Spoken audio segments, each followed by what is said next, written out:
Hello guys welcome back to my channel. আমরা চলে এসেছি আবার লক্ষ্মী কিচেনে। আজকে বানানো হবে আমের পায়েস। তো আমের পায়েস কিভাবে বানায় সেটাই আজকে আমি শেখাবো। তো প্রথমে আমি দুটো আম নিয়েছি, এটা ভালোভাবে ছিলে নেব। নেওয়ার পরে এটাতে আমি মিক্সি গ্রাইন্ডারে মিহি করে নেব। নেওয়ার পরে আমি এটা কিভাবে করে দেখাচ্ছি। এখানে আমি 1 প্যাকেট আমল দুধ নিয়েছি, এটাকে আমি প্রথমে হাঁড়িতে দিয়ে দেব।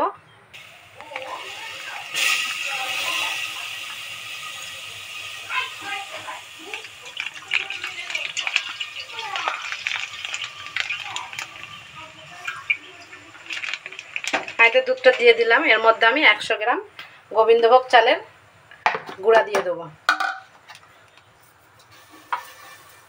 দিয়ে এটাকে ভালোভাবে নাড়বো।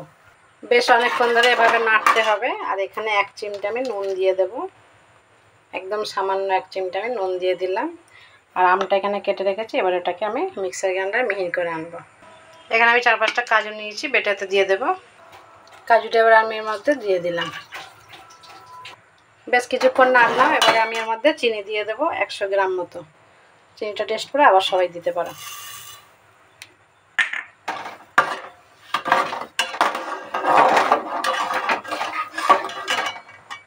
তো বেশ এরমভাবে কিছুক্ষণ নাড়া হয়ে গেলে এবার আমি আমটা দিয়ে দেবো এর মধ্যে। দিয়ে ভালোভাবে এটাকে নেড়ে নেব।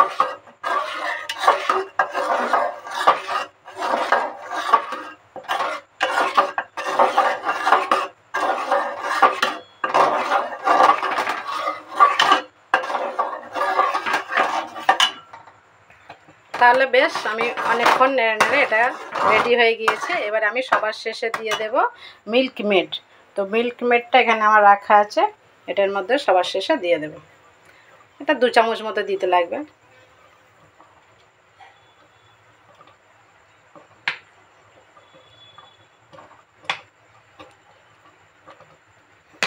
দু চামচ মতো দিয়ে ঘেটে দিতে হবে।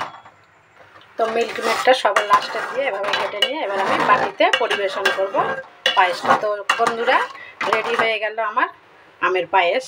এবার আমি এটাকে নামিয়ে নেব আর বাটিতে এটাকে পরিবেশন করব।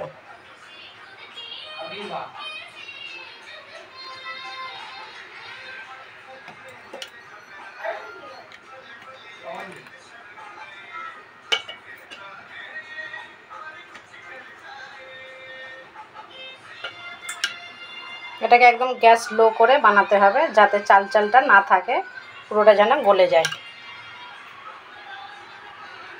তাহলে বন্ধুরা আমের পায়েস এভাবেই সবাই বাড়িতে বানাবে। আর আমার চ্যানেলটিকে অবশ্যই সাবস্ক্রাইব করে দেবে, লাইক করে দেবে, আর ভালো লাগলে কমেন্ট করো। আমি তাহলে আমার ভিডিও এখানেই শেষ করব। বন্ধুরা সবাই ভালো থেকো। Tata bye bye.